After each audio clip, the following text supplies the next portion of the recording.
श्रीमन्नारायण श्रीमते रामानुजाय नमः। सत्यं माता पिता ज्ञानं धर्मो भ्राता दया सखा शान्तिः पत्नी क्षमा पुत्र सदेते मम बान्धवाः।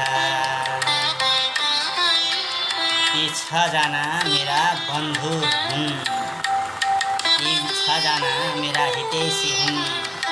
यी 6 जनालाई अंगीकार गरियो, स्वीकार गरियो भने मेरो मङ्गल छ, मेरो कल्याण छ।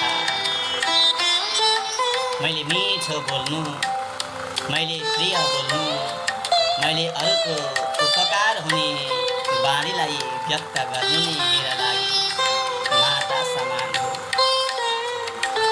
त्यसै गरी मैले ज्ञान आर्जन गर्नु, मैले धेरैभन्दा धेरै ज्ञानलाई आर्जन गर्नु नै मेरा लागि पिता समान हो।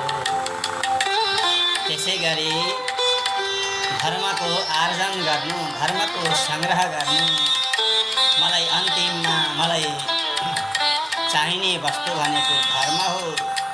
धर्मद्वारा नै मेरो कल्याण छ भन्ने सम्झेर धर्मको आर्जन गर्नु मेरा लागि दाजुभाइ दाता हो भन्ने सम्झे।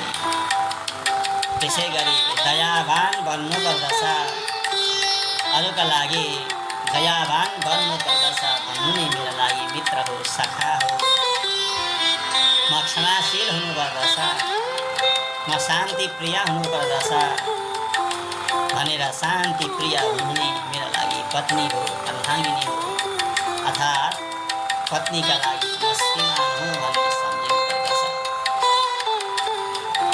त्यसै गरी क्षमावान हुनुपर्दछ, क्षमाशील हुनुपर्दछ, क्षमालाई धारण गर्नुपर्दछ भन्ने मेरा लागि सन्ततिहरू, पुत्र पुत्रीहरू जसले सदैते मम बान्धवा यी 6 प्रकारका विषयलाई, 6 प्रकारका सद्गुणलाई धारण गर्दछ भने उसको सर्वत्र कल्याण छ, उसको सर्वत्र विजय छ, उसले सर्वत्र आनन्द र शान्तिले